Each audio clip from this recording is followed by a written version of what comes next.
Hey everybody, I'm Yvonne Williams with Back to Earth Creations, and in this video I want to show y'all how I took an old fairy house that started off like this, that I sculpted about 3 years ago and kind of caught on fire, that after 3 years in the garden looks like this, and how we made it look like this. So let's get started. Where we left off in the live stream whenever I started renovating this fairy house, that if y'all remember, we sculpted maybe 3 years ago in a video, and I had put moss on it before baking it and it came aflame, and so I was like, oh no, and I thought I had ruined it.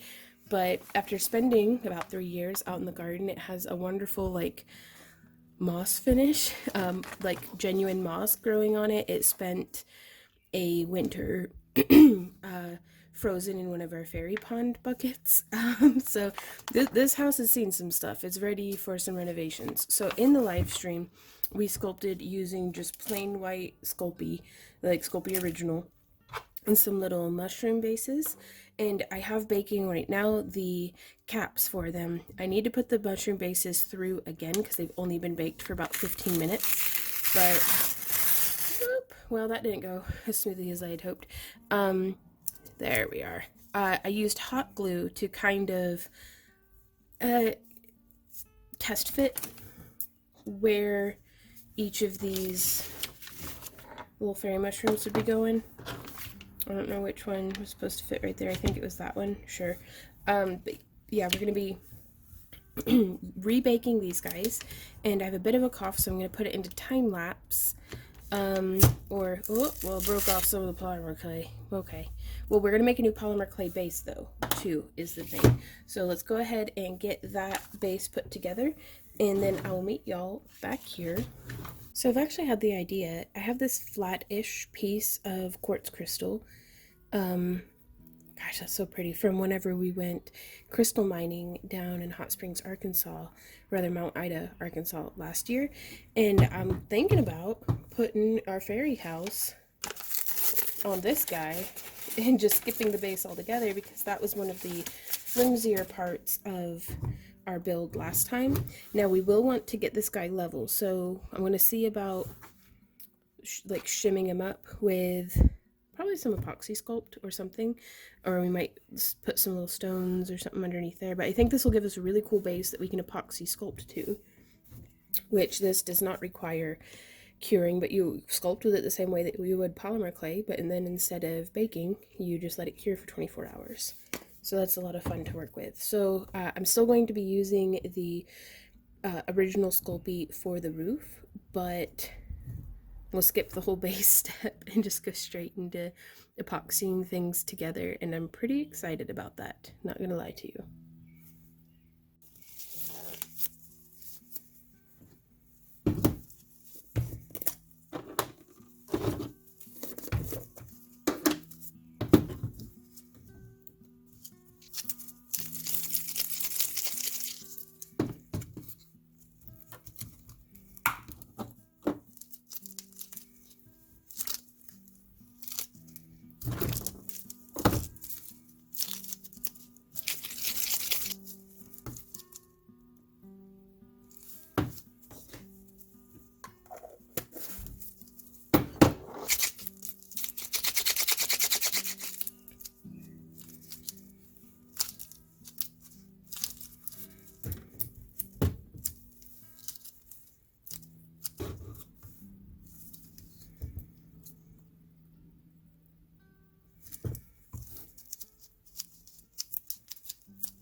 we've gotten to the point now that we've laid the permanent foundation. The stuff that come winter or whatever kind of weather will hold up. My next step is going to be letting this cure, and then I was going to use some hot glue and like plasticky silk floral to try to add some greenery to it, because this is a little bit of a test piece. I want to see how that holds up to an outdoor environment. I know that sculpting my own little plants out of colored polymer clay, like a pre-tinted Primo Sculpey or something, it does hold up, except for the delicate parts, the chickens. My chickens usually break. So as long as you don't let your chickens at your fairy houses, they should hold up okay, if you sculpt it entirely out of polymer clay. But I do want to see how that plasticky silk floral holds up over the years, how it sun fades and stuff. So up next, though, while that cures, is making the roof. You can see I kind of had a rogue mushroom out in the front and little stair stepping. I used quartz crystal and green aventurine, and this is actually a resin cast of an aragonite crystal that I had made that glows in the dark. So we'll kind of see. I just popped that in because it kind of matched the milky green otherworldly look. And I had it, again, test and see how the resin holds up over years and if it yellows and whatnot.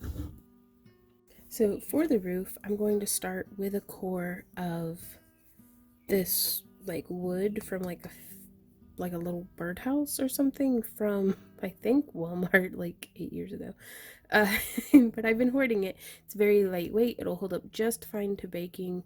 At the low temperature, you might get a little bit of like a burnt wood smell, but it will not combust in my experience. And polymer clay sticks to it pretty well, and it'll give us something that we could have used like tinfoil or something for the inner structure, but I think I'll like this just fine. So I'm going to start off by making I'm going to roll out 2 very generous sheets of polymer clay. So I'm just going to condition this a little bit and then crank it through the machine off camera. I'm just on my thickest setting on my pasta machine. Actually, I tried feeding it through my pasta machine. It's too soft. So I'm just going to have to do this by hand, but that is okay. So I'm starting by rolling out a log. Log, log. It's big, it's heavy, it's wood. Log, log. It's better than bad, it's good. Everyone loves a log. Log, log, log. Okay, so one that's a little bigger than what I needed. So I'll just break some of that clay off. Smush those ends together. Yeah, still way bigger than what I needed. Because I'm kind of just trying to make something that will bind these 2 pieces together. So we could use like a liquid polymer clay or something as well, but at this point, that's just going to get kind of drippy and messy on me, so I'm going to just smush these pieces together, increasing the amount of surface area of the baked to unbaked clay just as much as I can. It really doesn't want to stick, does it? But that's okay. I like having something solid to shape the clay onto, especially when it's something so soft as this original Sculpey. Okay, and then that's my front. So let's take this and I pressed down just as hard as I could. So hopefully now we can take this, blend out that seam just a little bit.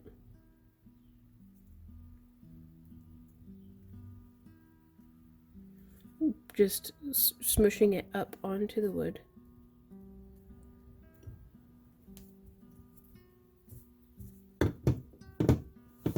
Okay, and now we can test fit and see how much we need to increase the scale or anything like that. I did put a little notch.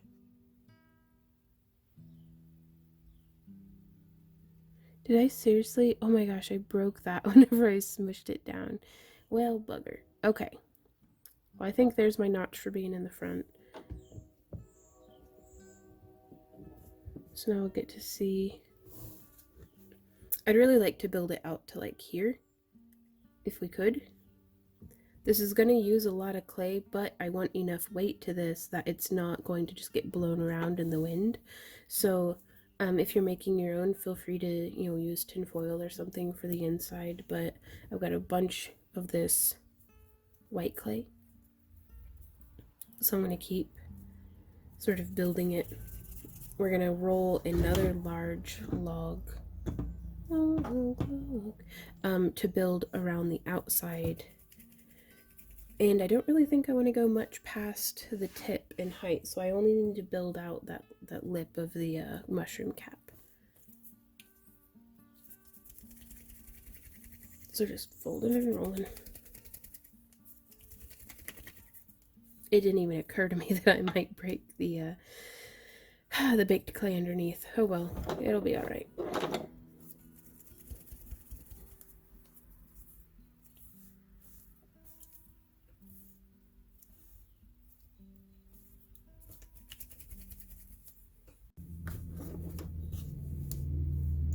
So I'm rolling out and test fitting our log.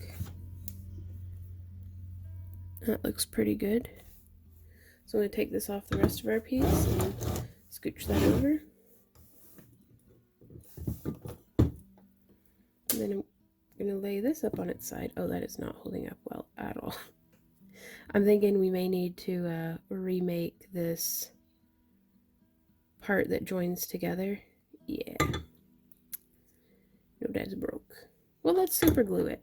How about that? A little bit of Loctite gel control should do the trick.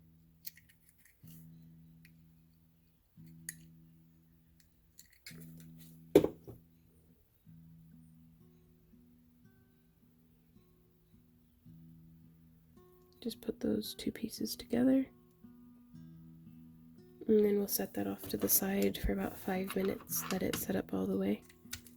Love this stuff. Use it on everything. Well, everything that needs it, that is. Okay.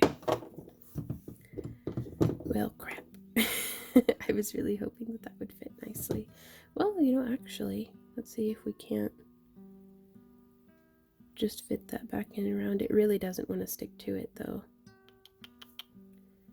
Okay. Oh, an idea is we will just get the cap made and then use epoxy sculpt to join to this. Get baked clay to stick to baked clay with epoxy sculpt while it's still nice and sticky. That's what we'll do. And I know there's probably a million more effective ways of going about doing what we're doing here, but I really like trying stuff that we don't know whether it'll work or not, and we might get some really, really cool effects that it's like, wow, who would have thought? Or it will end disastrously. So I like kind of pushing the envelope a little bit and trying out stuff. I'd rather me waste my materials learning something that, okay, yes, that definitely, most definitely, this does not work. And that way now we'll all know better.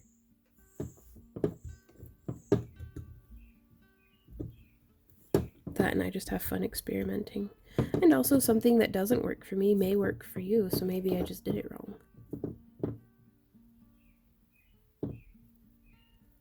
Okay. Also, I think it'd have been really cool if I could have drilled through this the rest of the way and added like a little chimney. I don't know, just in the future using something like this might be cool for making like an incense burner. Maybe.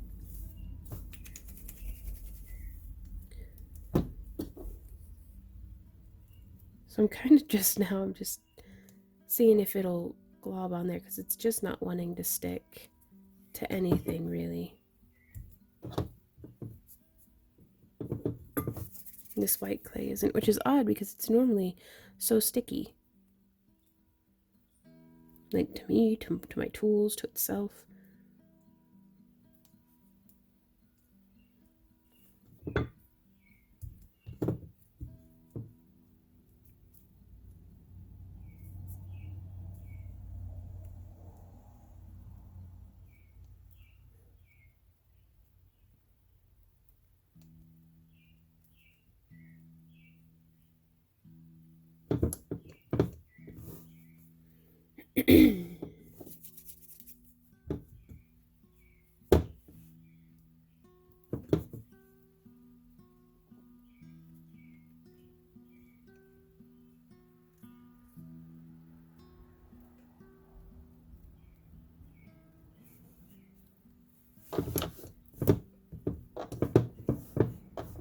And with my experience in the past, I have similar problems with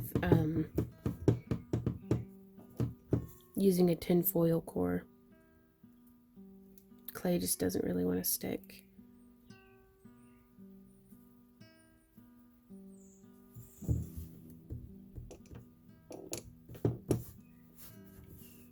I'm hoping, getting into doing fused glass and stuff like that, that one day I'll be able to make a slumped glass mushroom cap fairy house, and I think that would be very neat.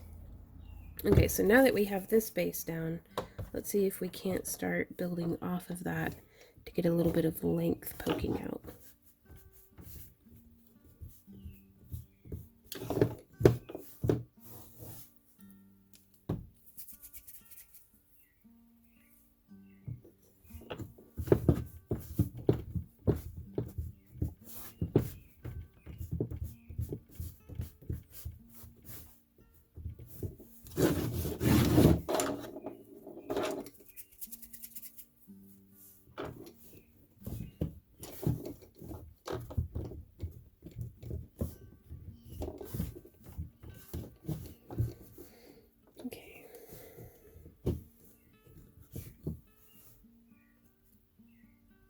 And I'm just getting the size.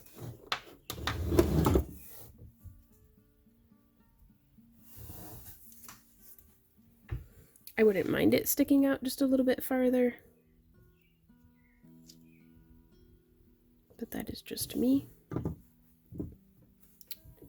Let's see, will some liquid clay make this stick? Let's see.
Let's see if that helps at all. Let me go clean my hand up.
Hey, doggy.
Okay, so we have baked and mostly cooled, still a little warm to the touch, our mushroom cap.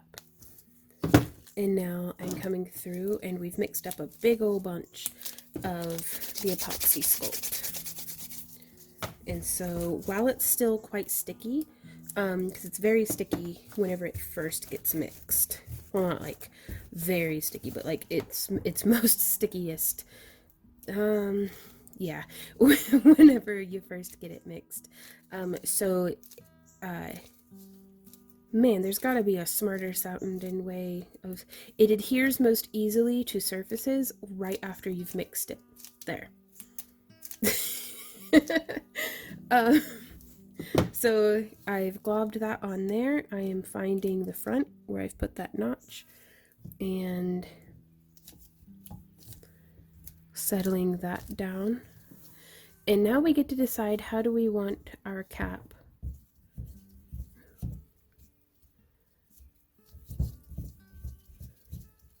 I kind of like that. Okay, so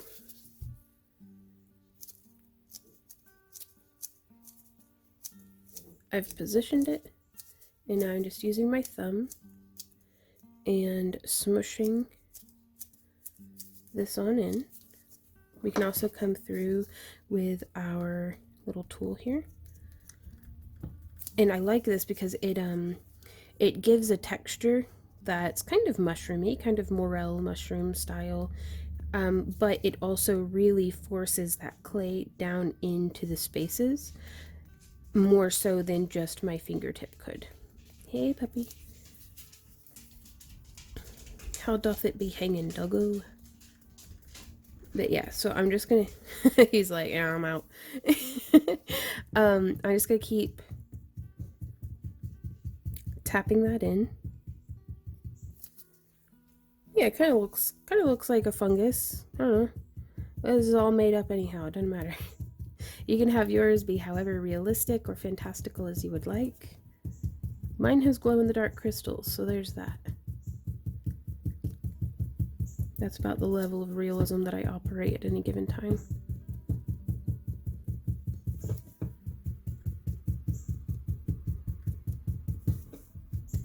So I'm just tapping that on in. And a lot of it doesn't have to be like the most perfect texturing, but if you're consistent, then it looks like you did it on purpose, and it can give a really cool overall effect. And now we also do have it kind of gooping up from the inside, and that I'm just going to press with my finger for now, I think. I don't know, we'll see. Kind of getting down in there, smushing it in. Got this ball stylus tool because I do want everything to be making, especially this epoxy sculpt, I want it to be making a solid of a connection, considering it's what's holding everything together. And I know it's just on the inside, but if we make that look nice too, then it raises the lowest bar on our whole piece.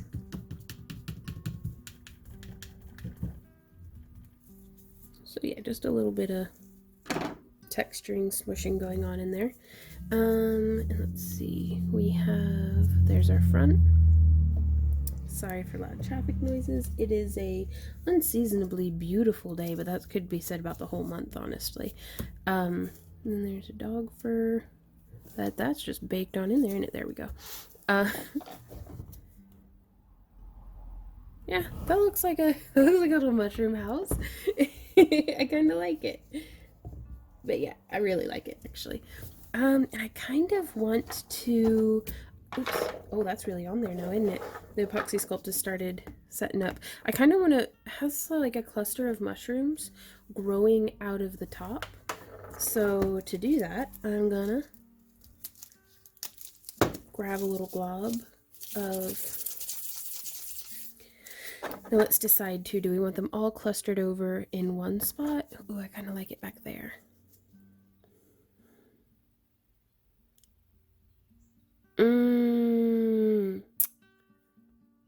Because I can always make more mushrooms. That might be what we end up doing. Okay, so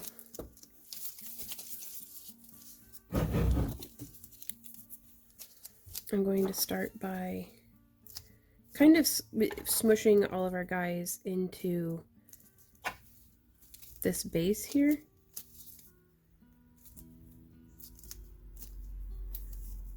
And then applying it, because I don't want to have to be pushing too hard on this side.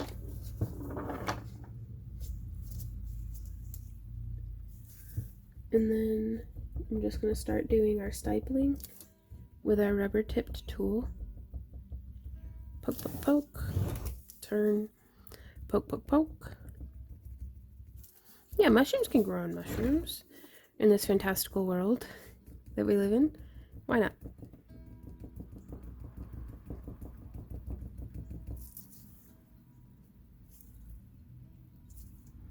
But yeah, just getting a nice... And what I'll do is sculpt out of polymer clay some new mushroom caps for these guys, bake them separately, and then epoxy sculpt them on. Ah! No! My friend! Okay, so that guy bonked out of there. So let's see if we can't adhere him in more properly. Yeah, it just seemed like he wasn't making a good connection. Let's see if we can't fix that. He's got a really smooth butt. So let's see. There's that guy. Let's come in with our ball stylus and texture that in a little bit. You can hear the birds outside just tweeting away. Having a good day. I'm going to use this porcupine quill to really get in there and do some finer. Oh, that's a little too fine actually. So I'm going to use the other end of the porcupine quill. I could have just used a smaller tipped ball stylus, but this is what I had directly on hand, so that's what I'm using. Poke, poke, poke. Poke, poke, poke. Yeah. And I think I want to do a little bit of excuse me, this shimmery metallic green that we used on the caps of the mushrooms. Because why not? Kind of incorporate that in other places as well. Excuse me. And now I'm also going to kind of reinforce this guy a little from below, I'm going to take another glob and I'm going to press that there, and I'm going to rummage because surely I have some more quartz, and oh, here's a nice quartz. I have this mix of beautiful tumbled stones that were sent to me by one of y'all very generously, and they're just some really beautiful stones in here. Ooh, oh, I like these little square guys. Come here. Oh, there's some unakite too. I did kind of want to stick to just 2 stone types on this one though. Oh, I do like this speckled guy. I'm gonna use that one too. Yeah, I don't do so well with rules. I don't know if any of y'all have ever noticed, but it's like as soon as I'm like, oh no, I'm only going to do it with these things, I'm like, rule breaker.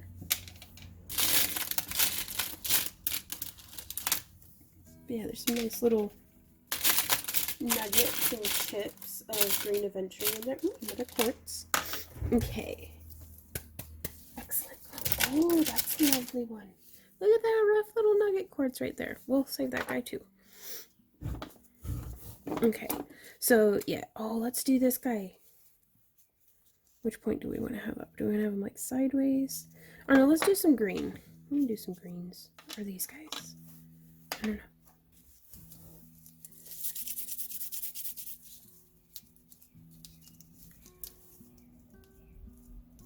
Because I wanted this, the purpose of adding this is to stabilize the base of this mushroom. So I'm going to try to make it look like that kind of naturally happened and grew there.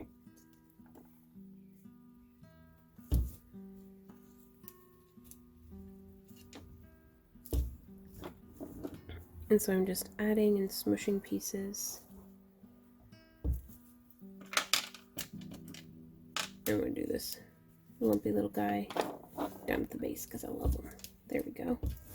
And now I'm going to come through with the base end of our porcupine quill. Oh, I'm not as coordinated with my left hand, but it just needs practice is all.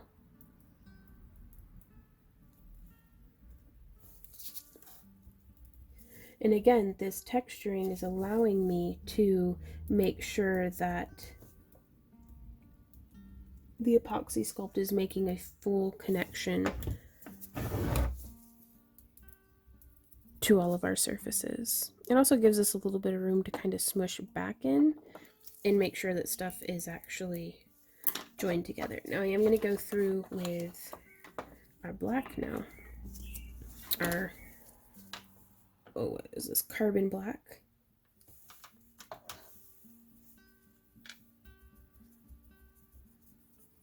Just to give a little bit of antiquing in between. Because if I don't have to paint this, I'd really like to not. Because I don't want to bother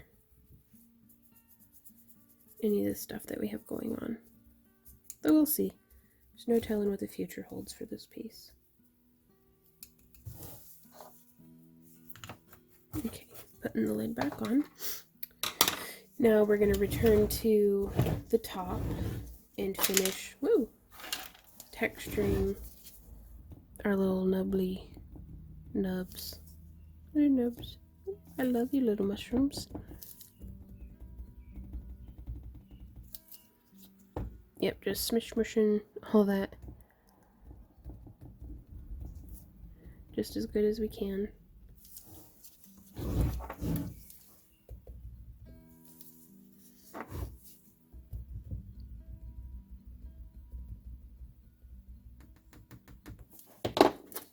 And then coming in.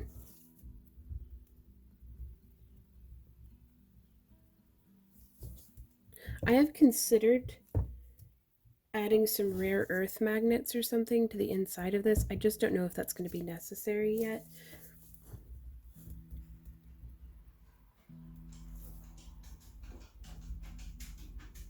Okay.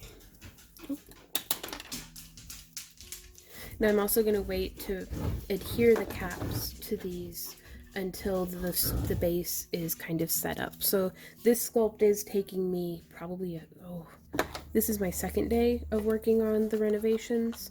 The first day was on a live stream, so I only worked for like 2 hours on this project. And then today is the first day that I've been using the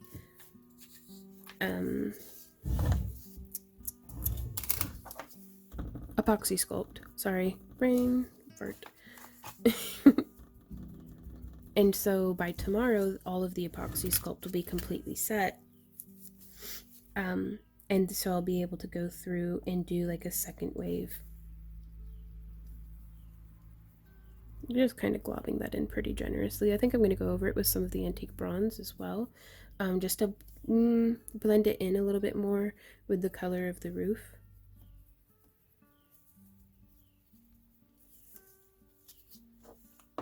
Ooh, though, you know, I could just do a bit of that antique bronze and this green. Just because we can. Why not?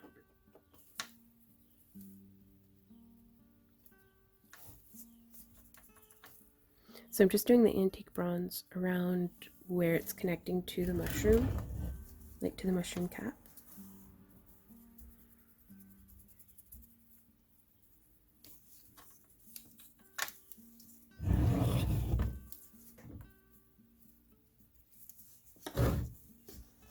I almost feel like it would benefit me greatly to put this on like a Lazy Susan or something, but I don't have one.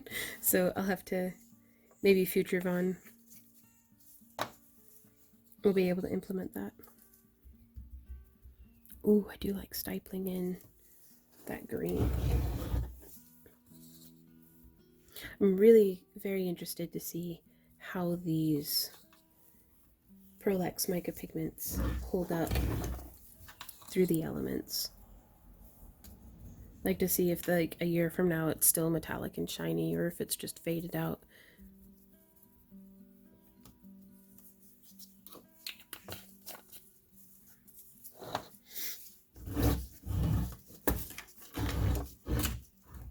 Well, so far I think that looks pretty neat, y'all. Like, I'm not gonna lie.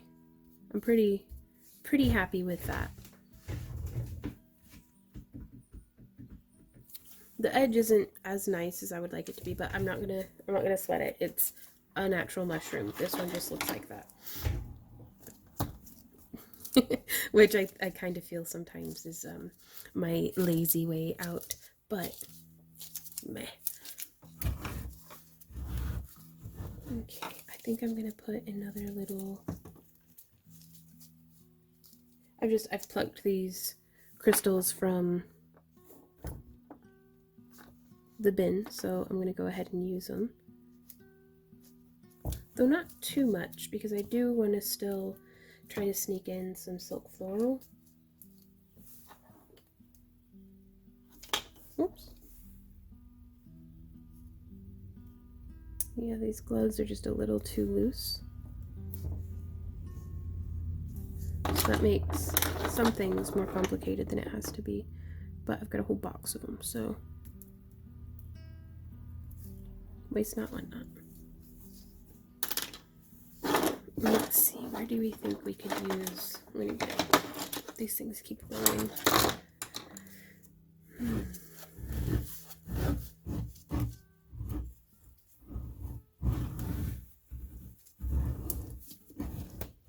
I guess maybe around the base of our morel.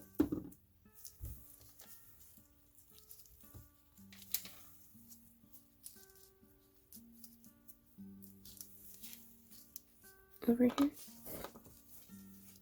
Because I guess I am going to need to do a little bit of painting on the morel mushroom to get it like antiqued down in there, but I kind of want to leave it honestly just the way it is, and that way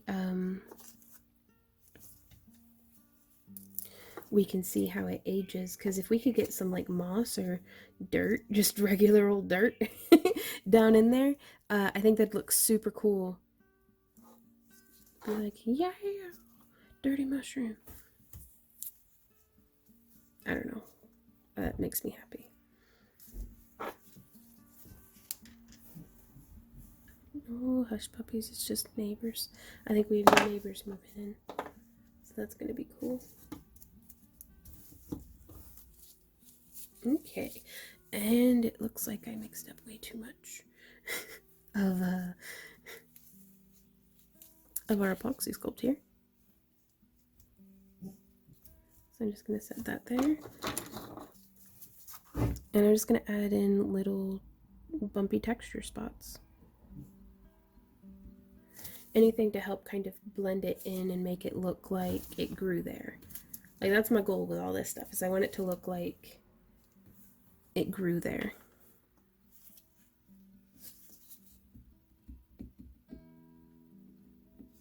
And also, the more epoxy sculpt we layer on all of these things, the hopefully, the better everything will hold together. Is my thinking, at least. Because I kind of want it to look, I don't know, maybe like a lichen, if that's how you pronounce it. I don't think that's how you pronounce it, but you know, that stuff that kind of grows on trees and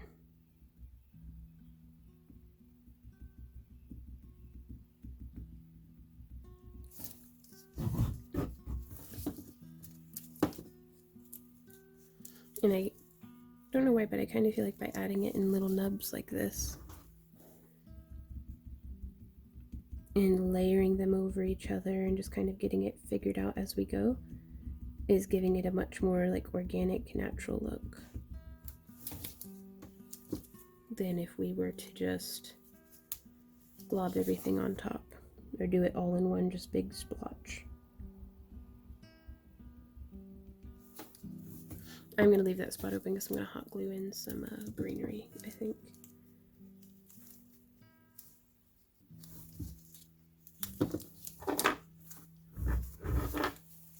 But yeah, the magic happens in the details. So once you get down the base of your fairy house, I do think adding in all of these layers does give it some really cool effects and fleshes it out significantly.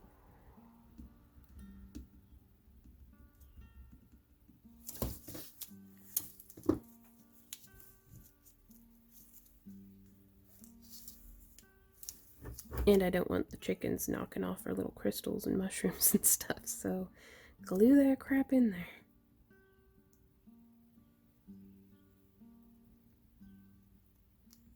There we are. Yeah, any little odd pockets, I'm just gonna smush a glob and poke it in.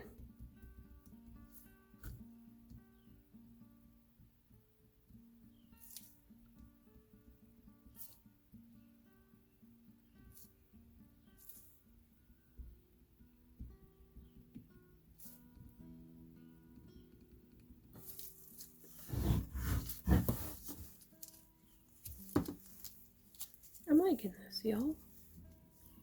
I do believe I am.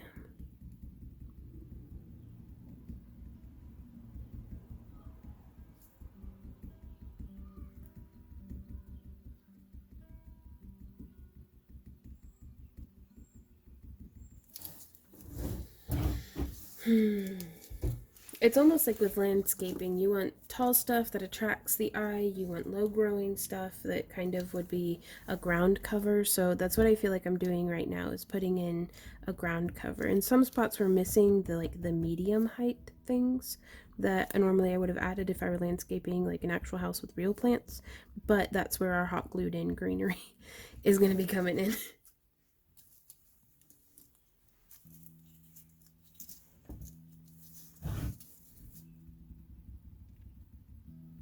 And I think I might top these guys off with that antique bronze.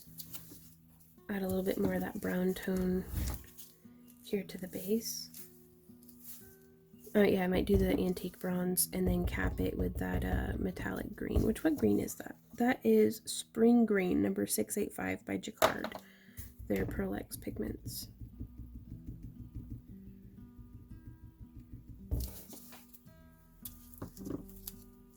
So this isn't quite looking like the handmade moss that I usually like to make out of polymer clay, but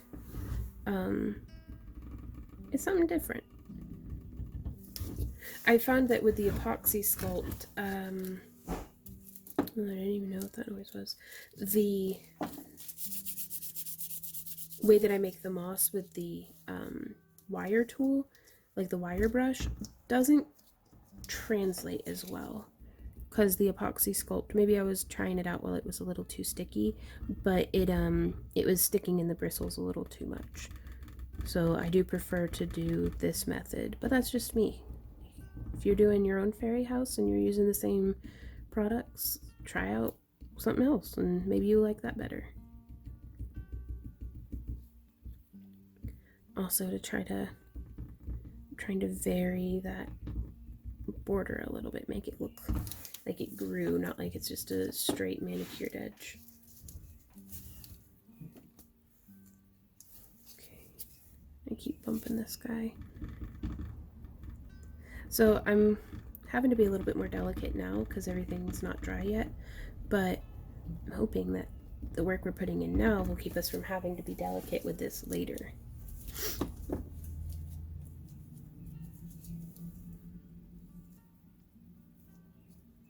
Oh, get off my finger. There we go.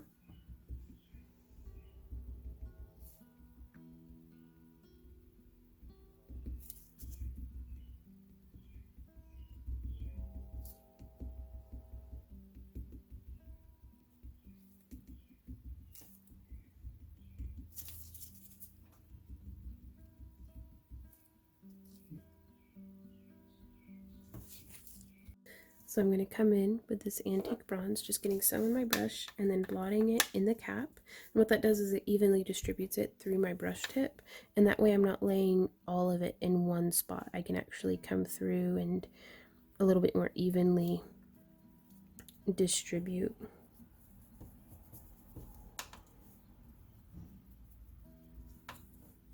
Though sometimes I just want to glob it in there. So, you do you.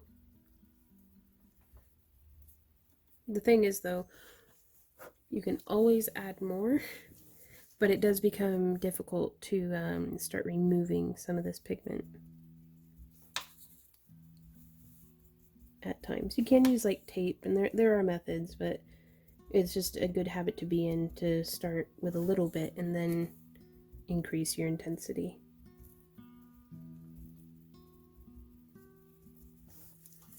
So yeah, I'm just gonna, maybe I'll, ooh, well, okay, so we originally had done the black, the carbon black, but now I'm going through and just highlighting with the bronze on those parts. I think that's kind of cool. So I'm going to go around and keep doing this, and I'll meet y'all back here for the next step.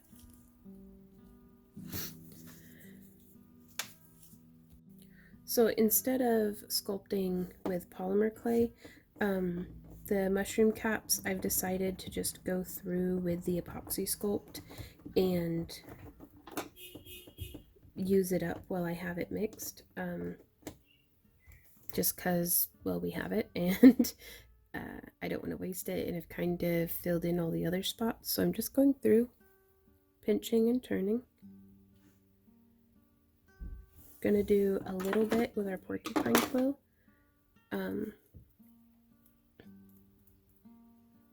Of gill work. Just going out from a center point and pressing. I've found, well, normally on polymer clay I would just scrape.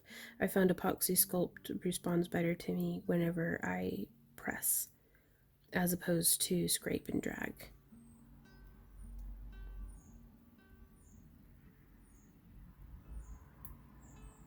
Okay, so now I'm going to go through and dry brush the bottom. The only thing I'm running into now, though, is the concern that the colors aren't going to be matching like perfectly. But I think we're just going to have to deal with that. I think I'll be okay.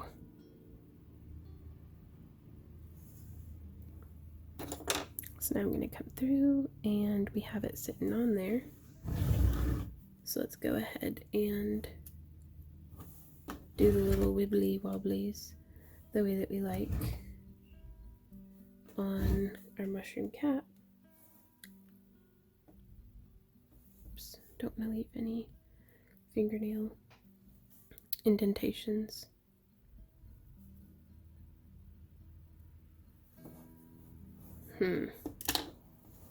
Okay, this is not going the way that I wanted. Oops. There we go. A wider piece is working a little better. Oh, I love that ruffling. Ah, that makes me happy. Okay. So now we'll put that on there. Squish down so that we're making a little bit of contact. And I'm going to use this ultra fluffy brush to apply our green pigment, because it holds a whole lot of pigment.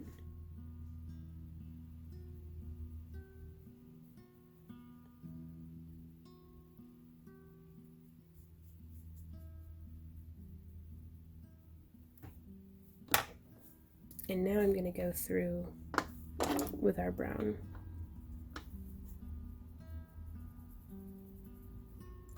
And highlight those edges. And I may even go through with the black and highlight the edges. And we could do them all like that, or I think I might do one as a morel. Like I might do this one as a morel mushroom. I'm going to do this one to match that one though. I kind of want to make it look like it's not completely open yet though, to maybe account for why it is not looking like the other mushrooms. So with that being the case, we've made our little round and I'm just pressing it down. And I'm going to lift it off and I'm going to do just a little bit of the gills, the shaping of the gills. Excuse me.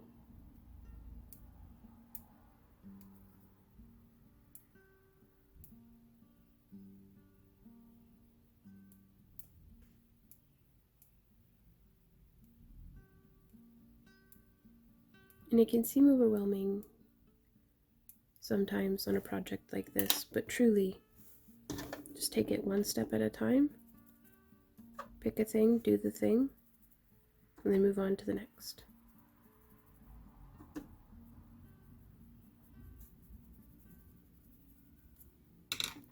And taking that in, and now pressing that down so it's making good contact.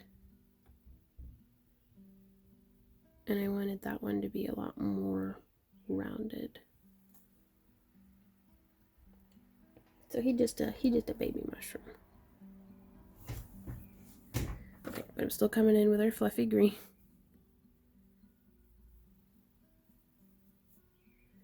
Getting that kind of rubbed on. Implying it's the same species, it's just shaped a little different. And he keep darkening down very minutely towards the tips. Okay, so I'm going to put that green away, and now we're going to do a morel tip. And so to do this, I don't often use the, oh, I got some green mixed in anyways. I don't often work with epoxy sculpt barehanded, but it's pretty well mixed right now, and I wanted to do some detail work, so that's why I've taken my hands off, or my gloves off. Okay, so I'm gonna wrap it, maybe? How's this working? No, I'm not gonna do a morel on this one. I'm just gonna do a regular mushroom cap. And that is okay. It is okay to change your mind 100 times if that is what you feel called to do.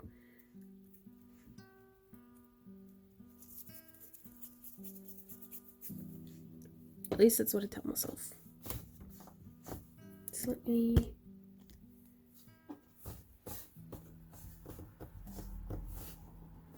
I'm just getting the rough shape and then it gets all distorted anyways. And then going around, pinching out the cap. Trying to keep it round-ish.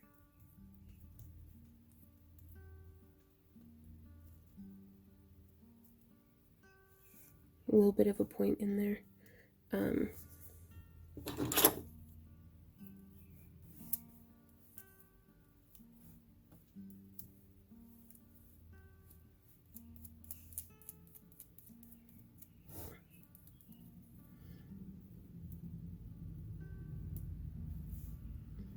Yeah, like I said, it just does a little better when I just press instead of scrape.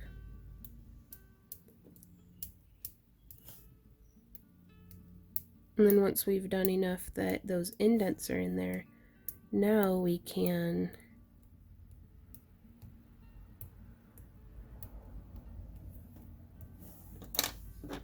get our highlights.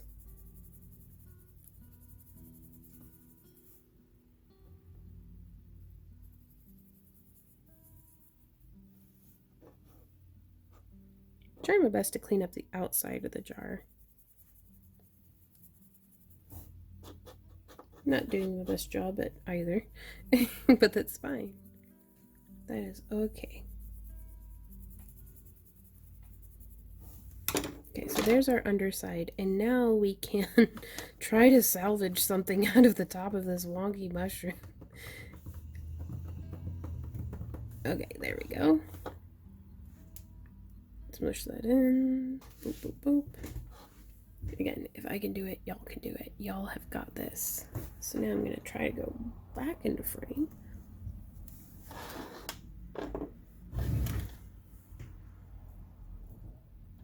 And applying our little mushroom. Okay, I'm going to take them back off. And I'm going to do some wibbly wobbly mushroom wobbles. And again, I find it's easier to just use a tool than just my hands, even though I keep trying to just use just my hands.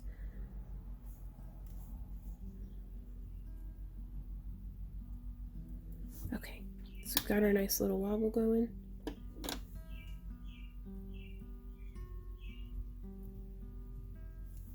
Got it on there. Do our final shaping. Squeeze that tip a little bit more. I hear you, bird. And I want this lifted a little bit more. Like, I want these to be like kind of the 3 stages of blooming, like coming into its own. Maiden mother mushroom kind of stuff. I'm gonna come in here. It's still kind of soft, so I can really tighten it down around the base. And we have used up the rest of our epoxy sculpt that we had mixed, so that's perfect. We'll whip out some of this green again.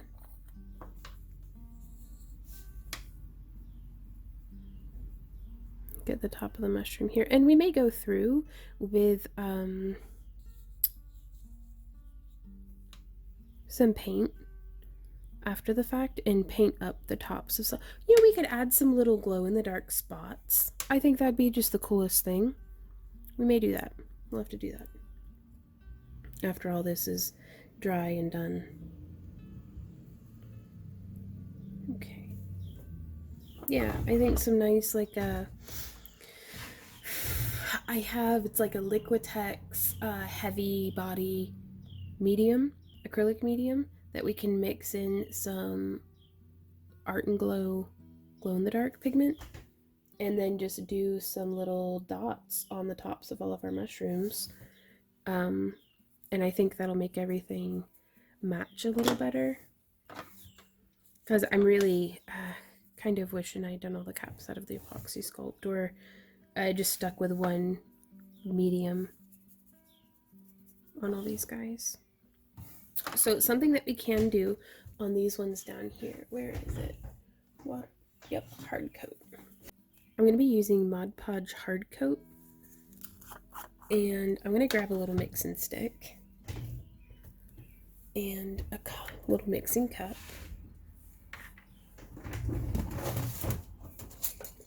Because this separates in the bottle sometimes. Mix, mix, mix.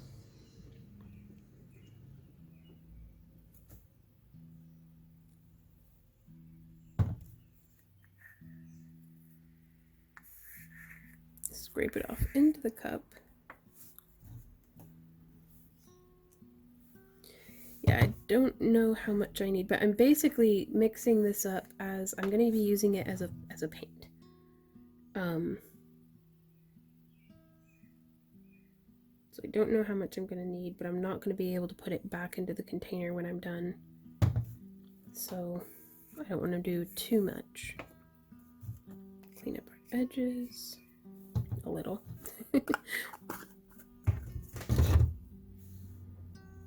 And then I'll just use this brush to take, I'm going to mix in like this much. I want it to be pretty heavily pigmented. Go through, paint those guys a little darker up top, because hopefully I won't need to go through and paint the epoxy sculpt parts. I don't know. We'll see. Putting the lid back on that. And gluing this down just here. Now I'm still going to do the glow in the dark spots after it's all said and done, I think. But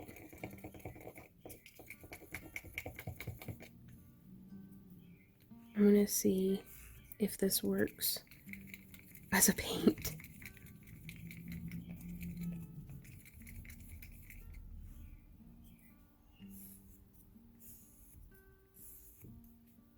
Okay, so there's that. Do I have an old grungy paintbrush that I don't mind wrecking?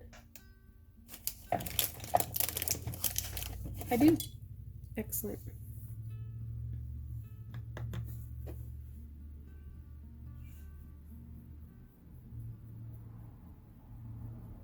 So I don't know how well the spring green mixed in. Like, it doesn't look all nice and metallic the way that it did when we used it earlier. But I want to put this on nice and thick so that it self-levels out the paintbrush strokes.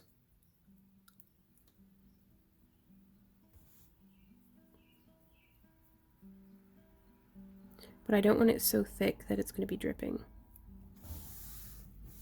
Excuse me. This is also going to give our mushroom cap lids, our mushroom caps, a nice, like, varnished look. I'm not going to paint this one because I really like the way that the natural moss and stuff had started to do on that. And it's 3 years of living out in the yard.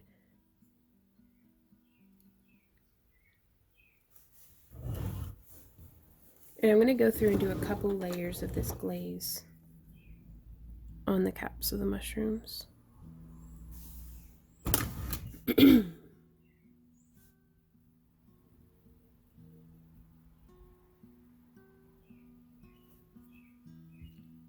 really hope this. I don't know. I should have tested it first. Should not have just globbed it on there. But we'll see. Because if anything, I do kind of like this milky green. And we'll see how that translated into the hard coat. Because this hard coat dries clear. So that milkiness might go away.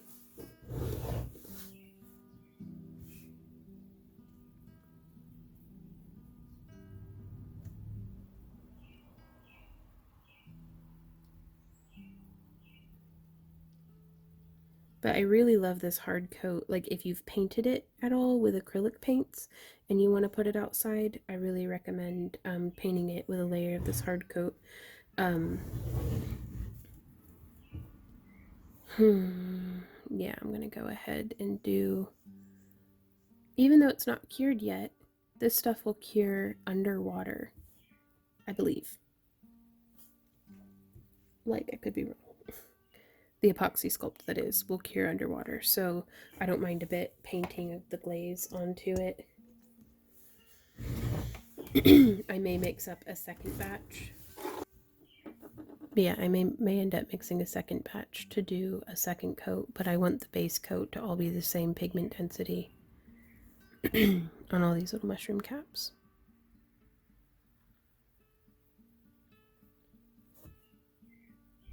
Button. It's for science, right?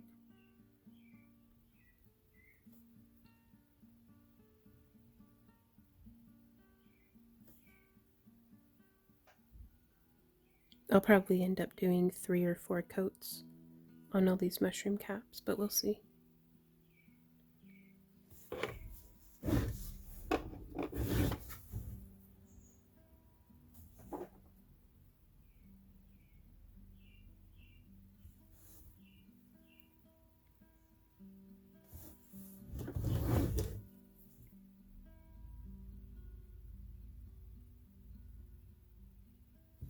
Okay, now for the lid. And I'm just globbing that on there.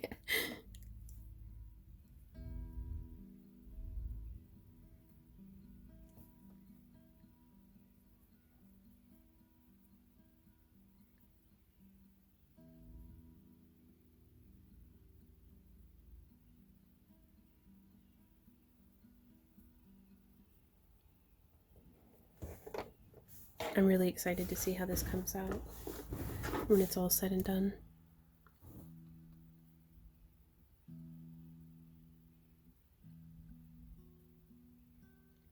You like with the little glow in the dark spots and everything.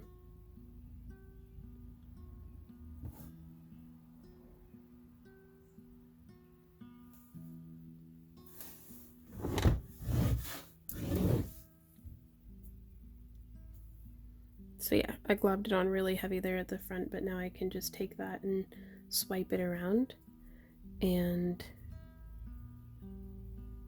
I'm not having to constantly go back and dip into the cup. Almost had a disaster there.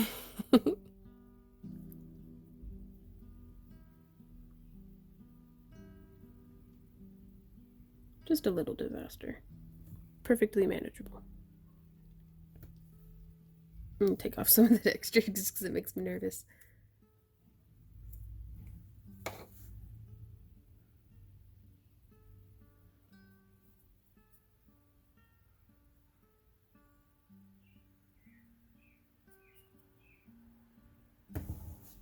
Okay. And I'm becoming increasingly tempted to make this mushroom match them all with the same glazy finish.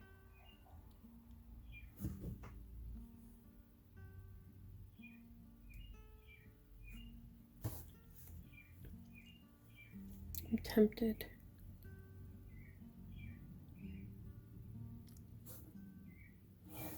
Like, I'm really tempted.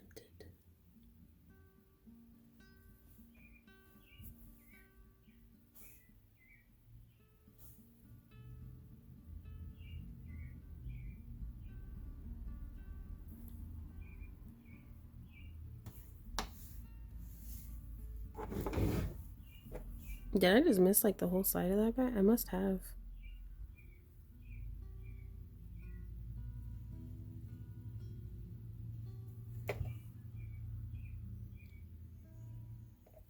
Yeah, I'm gonna do a layer on this guy.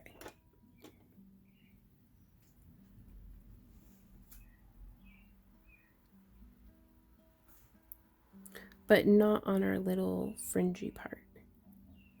I want to leave that just as it is.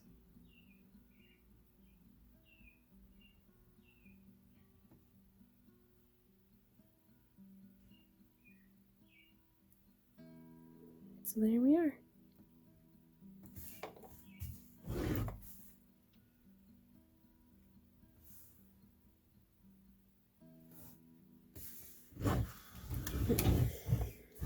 Okay. Smoothing out some of my brush strokes.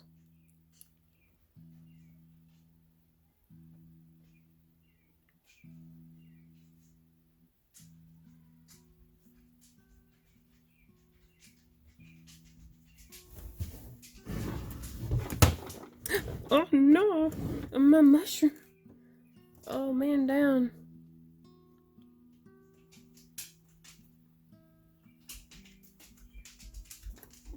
Yeah, I figure while we've got them off, let's go ahead and glaze them really good.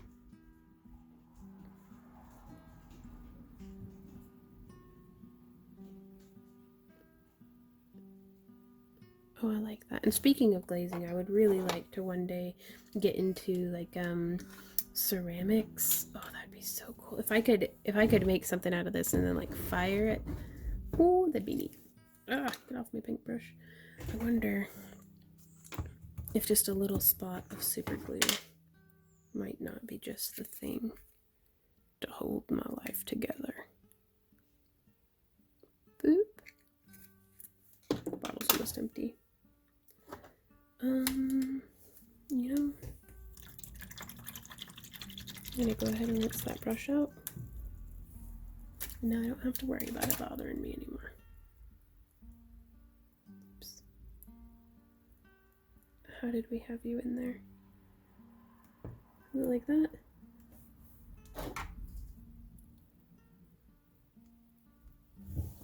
Let's see. Sure.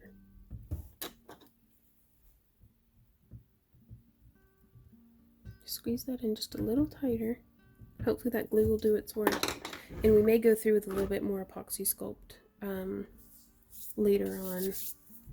And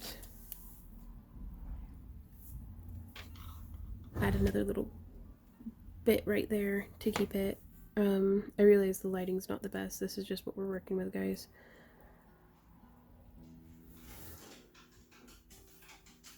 I know I just washed the brush out, but I wanted to go through and touch everything again. I'm not done till I've overworked it.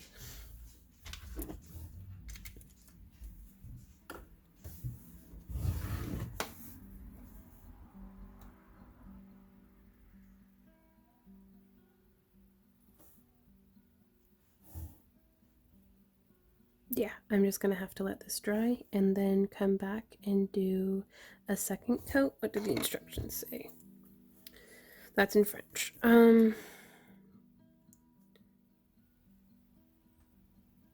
Let cure for 4 weeks. After gluing, let dry 2 hours, apply 2 thin coats over entire surface, only 20 minutes, dry 20 minutes between coats. Cool. Apply at least, built up finish, apply at least 5 coats, dry 15 to 20 minutes between coats.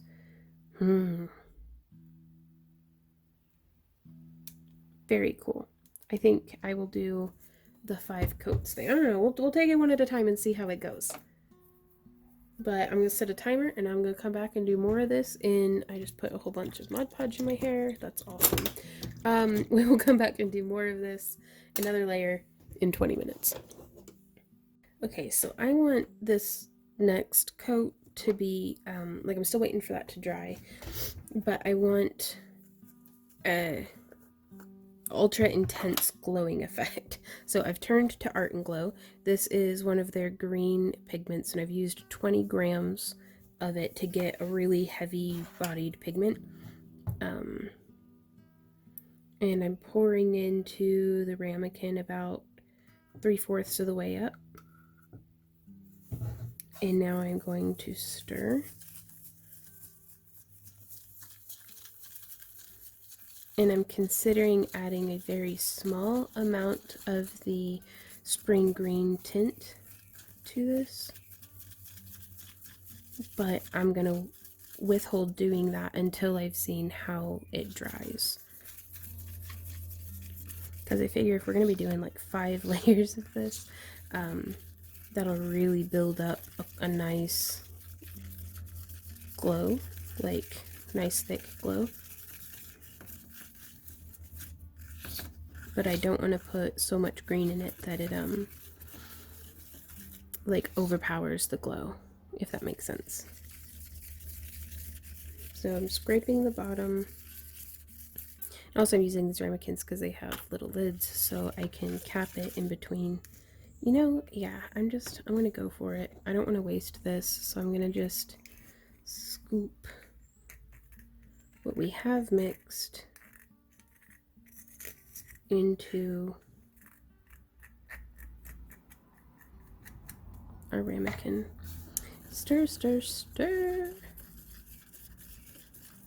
Hopefully this isn't just a freaking disaster, which really, so long as they all match each other, it'll be fine. It'll be fine. It'll be fine. Oh, and then I catch myself wondering if I should do like a drop of alcohol ink. Maybe, we'll see. Okay, so that has a nice like milky green look to it, right? Sure. Oops.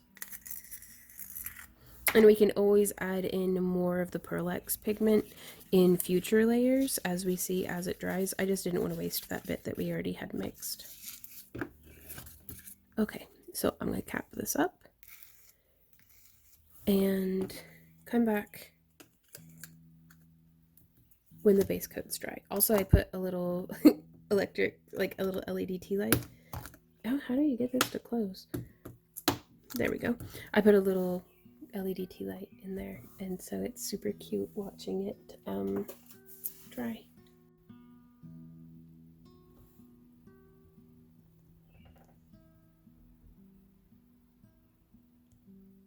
Okay, so it's been 20 minutes and I put it on too thick, so I'm gonna wait until it completely dries. But you can see it does. Oh, and it's so satiny smooth. It does dry clear, so I'm pretty pleased with that. So I'll check in again in another 20 minutes. Okay, so it's been 40 minutes and it's still not like completely dry, but I'm going to go ahead and start the next layer, and I am going to use this flat bristle brush this time. So a little bit of a swirl, and I've learned my lesson. Multiple thin coats seems to be the way to go about this. Now the glow pigment gives it a little bit of a grainy texture because this is a non-soluble pigment, so you can mix it in with darn near anything and you're not going to have to worry about, like, I don't know, it like dissipating or getting eaten. Like, you can, well, not eaten, but like dissolved. Did I say non-soluble? It's non-soluble, not water soluble. But that means that all the little capsules give it almost like a gritty, sandy texture.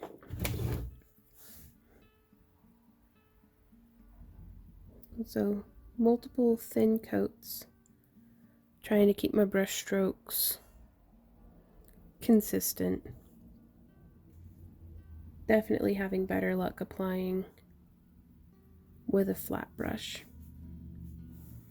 And I'm just starting from the top and working my way down. That way, if I do get any drips, it's not messing up a cap of one of the other ones.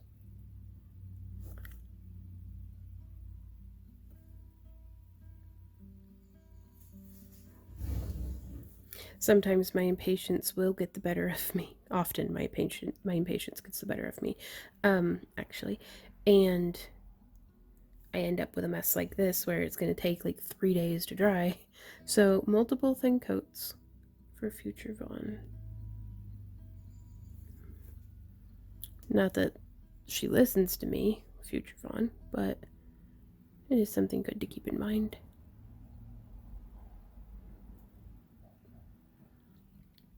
And I am hoping that by doing multiple coats, I'll be able to even out some of the fingerprints and some of the fingernail marks and just some of the imperfections. Like, we'll see how well this glaze stacks. Because quite frankly, we may end up doing like 10 layers. I don't know yet. I don't know.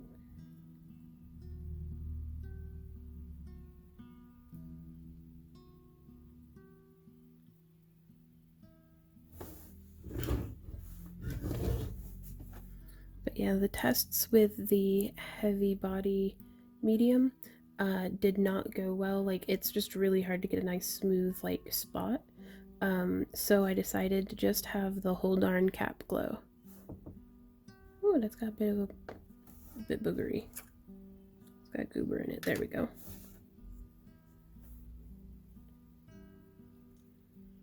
Yeah, so with the flat brush, we're going to be able to just evenly spread out the glaze that had puddled there.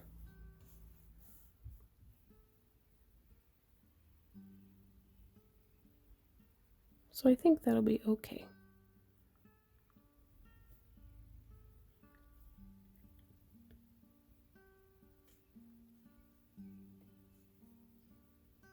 I'm very excited to see how this comes out. It was very, I was very pleased to see it dry clear on these top caps where I didn't lob it so darn thick.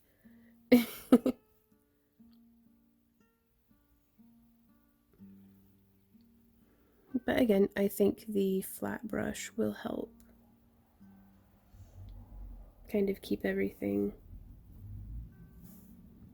even so that maybe it'll dry better.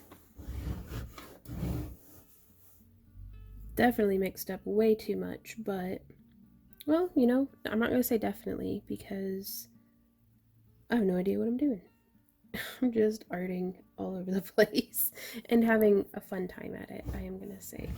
So thank you guys. I know this is, I haven't edited the video yet, but I know this is going to be a long one.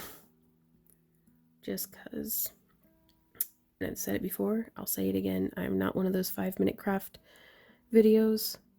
Like that's not what the content I make. So YouTube does have a great option though, where you can put it in like 2x speed, or you can always just jump forward. But I don't know.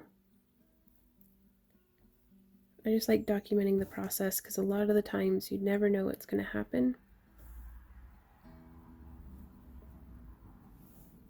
until it's happened.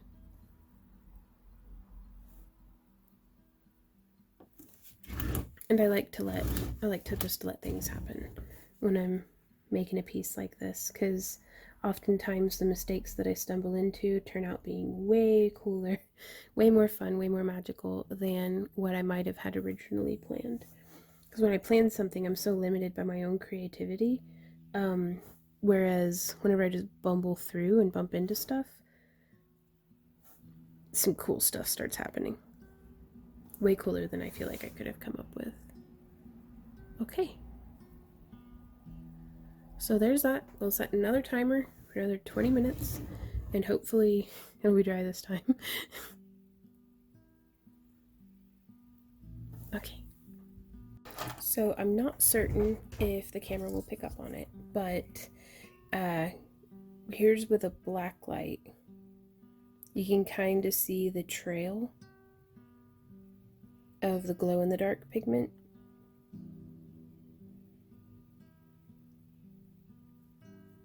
And that's the density off of one coat. So I think I'm going to need to do like 10 coats. And it is taking about an hour in between coats just because it is very cool and humid today. So that's a thing. But I think this is going to look really cool, you guys. Like, we shall see. Ooh. It is the following morning, and I've been painting another coat here on the top, but you can kind of see, oh, and there's the air conditioner.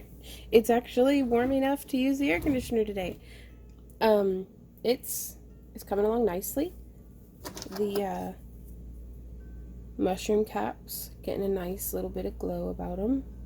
But it's still not quite as, I don't think I can make it glow for the camera. It's still not quite as intense as I would like it to be. And this one's got a little bit of wibble wobble. It's not breaking, it's just wobbly. So I foresee that breaking if the chickens get to it. Probably would have benefited to use some sort of armature in the mushroom stems. But I'm going to do like 5 more coats today, I think. So that being said, okay, so I've done at this point about 8 to 10 coats. I honestly wasn't keeping very accurate track and lost count, but I wanted to show y'all how it's looking. I'm going to turn off this light, and I'm going to turn off this light. Hopefully, nope, that was the wrong knob. Oh, look at how that glows, y'all. Like, that's our paint. So that's our little fairy house. Oh, I'm so pleased. And it does have a little tea light going there on the inside. Oh. So, and also, we've got a little resin crystal back here. That is pretty cool. I'm very, very pleased with that. Wow. Yeah. Okay. Just switching the light back on. So it looks kind of like an unassuming, very milky green. Almost Luna moth wing green. But I think I'm gonna go through with, I've got a slightly finer bristled brush here. Well, it's like a smaller, like round tipped brush. And I'm going to, just in the cap of what we've been doing, I don't know if I want to do spirals or if I want to do dots. I'm going to take just a little bit of our glow pig paste and put it here on the cap.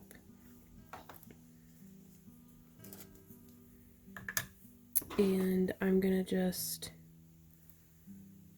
do two little off-camera brush tabs. And I'm just gonna, of this spring green, because I'd like for it to still glow, but I want there to be enough of a color difference that it, you can kind of tell when the lights aren't on what's up. I think let's go polka dots.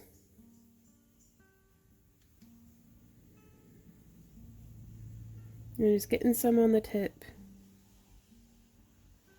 and coming through, and I'm kind of placing and wobbling a bit. That way it'll make a nice round spot. We could use a dotting tool, but I had found with experimenting with that on a different project that I wasn't quite getting the coverage that I wanted with a dotting tool, the way that I can get with a paintbrush. So yeah, just coming through, doing some dots, trying to get all sorts of different sizes and not shapes so much as just different sizes, though I am not particularly very good at getting perfectly round spots. That's okay though, we'll figure something out.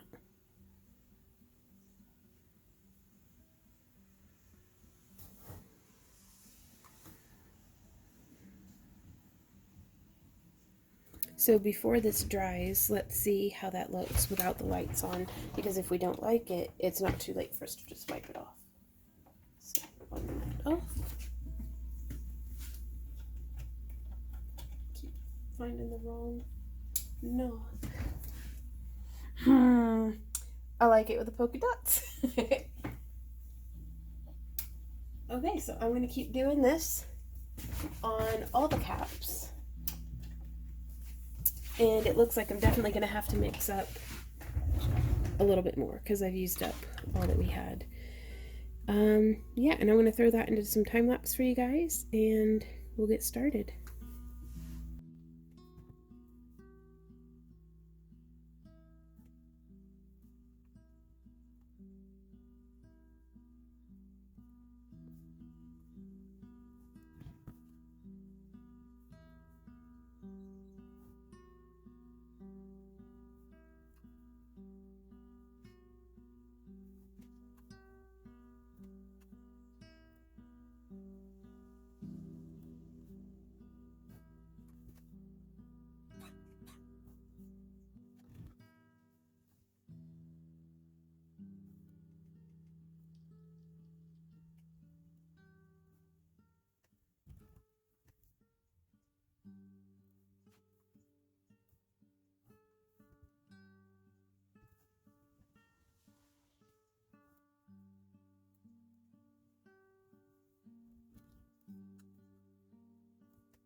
So while our glue gun with a precision tip heats up, I'm going to be prepping some silk floral. And I say silk floral, but this is actually the stuff that I'm using is very like plasticized rubber. Like it's not silk at all, or even that like soft plasticky. If I can find an example, I don't have any in the minute, but like if you go out and buy like some fake roses or something from Hobby Lobby or Walmart, it's not quite the same. Those ones are very like supple, fabricy feeling. All of this stuff is very like, if you were to put water on it, it just beads. Like I can actually dip this in some water and you can see it just beads up on the surface. It's non-porous. So that's what we're going to be looking for, because I'm hoping that this will hold up a lot better to the elements. And the color scheme that I went with will hopefully be accommodating of if our silk floral, just for the sake of our fake plants, if they become sun bleached, it'll still kind of match the aesthetic. So I had purchased this in a big flat on like clearance. It was like 70% off a few years ago. And it's just like a mat, and I'm going to pull off a couple of these guys, and don't hesitate to like chop these up with some scissors or metal like wire snips or flush cutters. Let's chop that one. This one is another favorite of mine. It's this like eucalyptus-y looking. I'm gonna pull a sprig or 2 or 3 of that. Getting that together. And also I really love these succulents, these fake, these little like plastic rubbery succulents. And I like to give them quite a bit of stem if I can. So we're going to be coming through, because we can always trim off more stem, but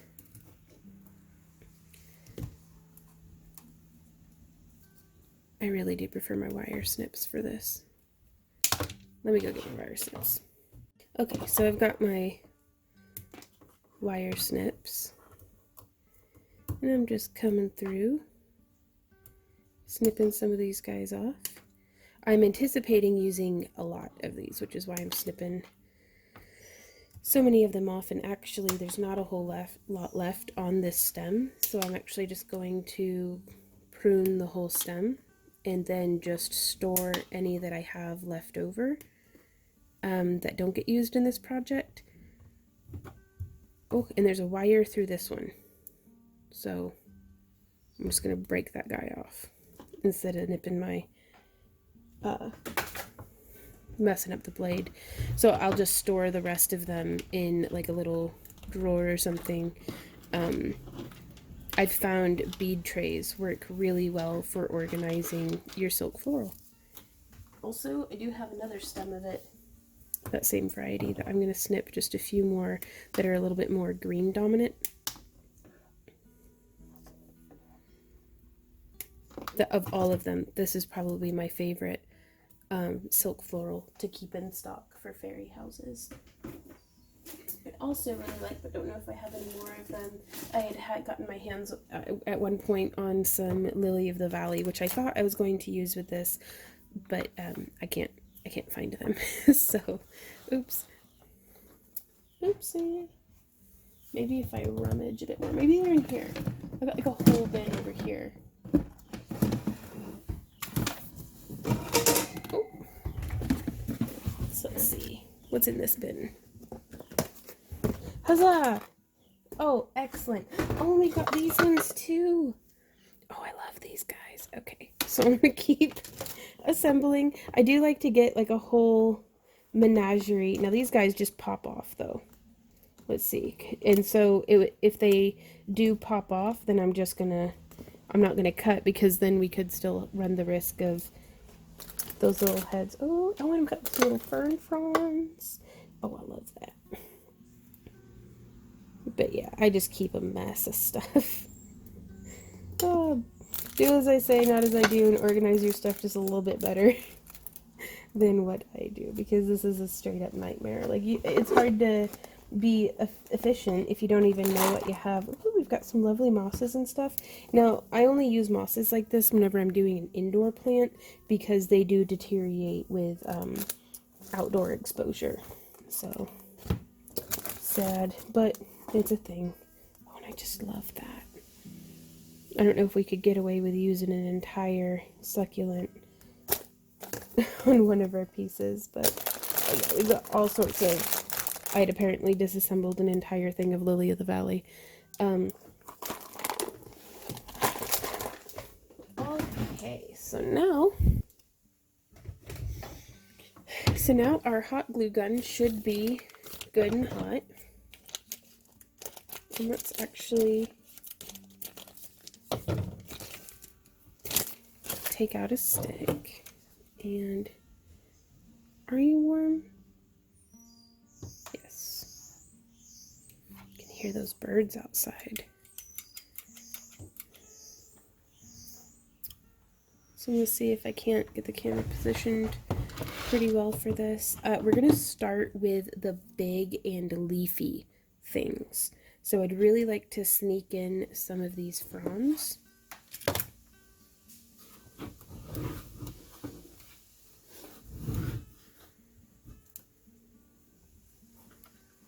Because we can always kind of stack some other things up above them, or like on top of them. So if we place these first, then we can landscape around them. So we'll have that one on this side, and then this double one over here. Oh, I like that, how it like hangs over. Let me get a different camera angle for y'all. Okay. So yeah, get that guy placed. Kind of figure out where we want to put these little lily of the valley sprigs. I kind of just want them growing up the side of the house, because I don't want to block the windows too much. You know what we may do on these ones is just pop some of the heads off from the flowers and use them as a low undergrowth planting, because I don't want to do too much tall stuff on this one. In fact, as much as I love the fern, I don't know if I'm going to put that in there. I think we may do instead. Oh, I like that. I'm going to go with that one. I realize we don't have the best lighting. Please forgive me. This is just life now. So our glue gun is nice and hot and ready to go. And I'm going to do a little test placement to make sure that I have my absolute favorite positioning. Okay. And then holding on to all of our greenery, I'm going to do just a little, little puffs of, that is smoking. And I'm going to try to not touch anything else, because I just want to get that greenery down and in there. But I am going to go ahead and I've got some overflow glue coming out of the tip of my glue gun. So I think it might be a good idea for me to grab some tweezers. I hear you, puppy. And that way I can keep my hand out of the way.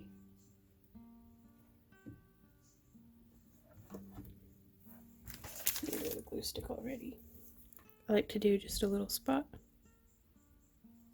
Melt it just a bit. There we go. And feed that through. Yeah. Woo!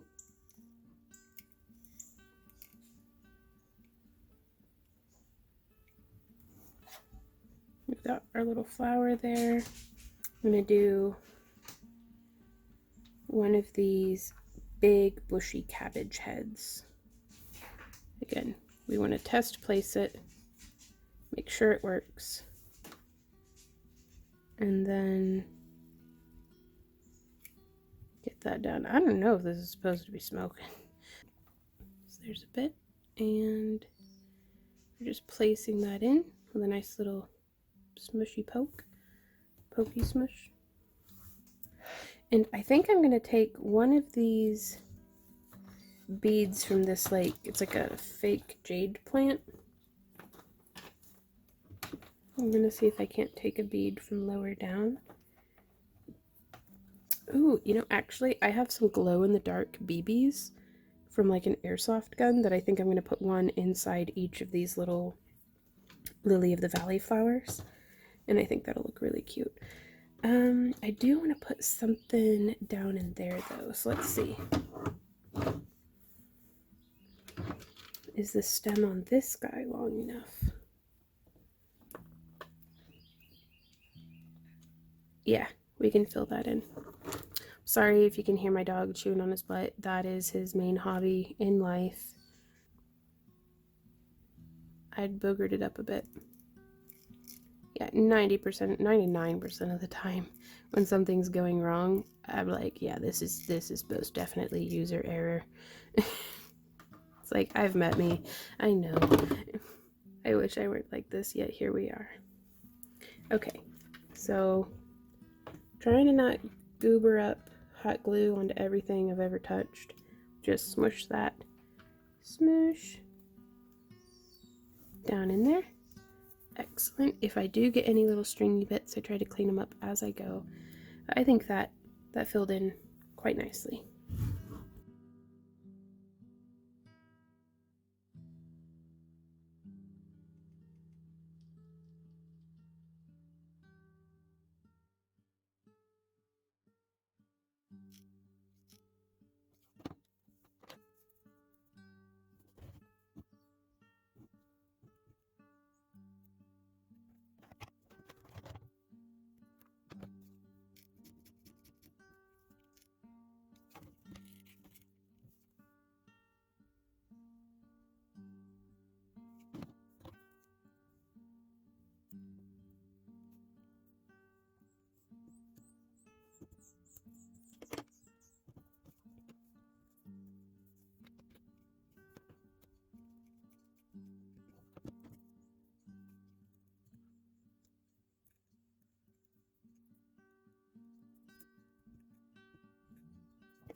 So here is our fairy house in its final location, just out here in our sitting area in the garden,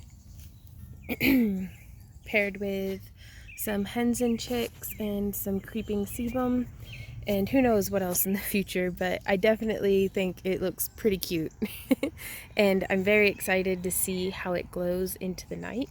You can see here how the cap comes on and off, but fortunately with the use of the epoxy sculpt and the wood on the inside, I think it's going to be heavy enough to not get just blown about, but I've already dropped and broken it twice. I've had to re-glue this little mushroom back together, and I've buggered up the tip already. So I kind of wish I had just sculpted the whole thing out of epoxy sculpt, because that stuff is durable and honestly behaves pretty much the same as a polymer clay in a lot of instances. So I mean, not exactly the same. It's a bit stickier, but it depends. Or even like a freeform air or something like that if I wanted to keep it lightweight. But all in all, I'm pretty happy with how it's looking, and I will keep you all posted with how she ages. So the sun has set. I don't know why I'm talking quieter. I don't know. It just, the sun has set. The fairy lights in the garden are on. There's still a little bit, it's twilight, but you can see here we have just a little bit of a luminous glow coming off of our little mushroom, and I think that's okay. So it's not as intensely vibrant as I'd hoped that it was, but if we get some like solar black lights out here, because that's how I party, that would be super intensely cool, I do think. Hey guys, thank you so much for watching this video. I wanted to start by, hey pretty kitty, thanking our sponsors, which is you guys, because we don't have sponsors. We just have all y'all who watch and enjoy our channel, as well as our very generous patrons who make everything that we do possible. So thank you guys so much. This video is for you. If you have any questions, comments, or ideas, please leave them down below. If you'd like to see our material list and like the behind the scene pictures and stuff, like we did a whole blog like photo shoot with this very house, so there's a link to the blog, there's a link to our toolkit, which is a curated list of all the different tools and materials that we use for the most part, but I'll also link in the different things that, like, this is my first time using this much Mod Podge hard coat, so we'll see how that goes. But again, I wanted to experiment and put in my time and effort and resources, that way we can know better for in the future whether or not this is a good thing to do. If you are interested in supporting our channel beyond just liking, sharing, subscribing, and hopefully enjoying and learning, please consider joining us over on Patreon, starting at just $1 a month, and we do post some free stuff as well. But for $1 a month, you get access to our patron exclusive live streams every Saturday. You get early access to our auctions, you get behind the scenes content, sneaky peeky previews to our blog. And that's just for the $1 stuff. The more you pledge, the more you get. We also do our craft along kits and different things over there as well. So thank you guys so much again for just everything. If the Vaughn of 3 years ago, who originally sculpted this fairy house, could have pictured where we're at now, she'd been like, no way, that's like a fever dream. Like, so thank you guys for helping my dreams to come true. And I look forward to seeing y'all in our next video. So until then, you guys, happy crafting. Bye.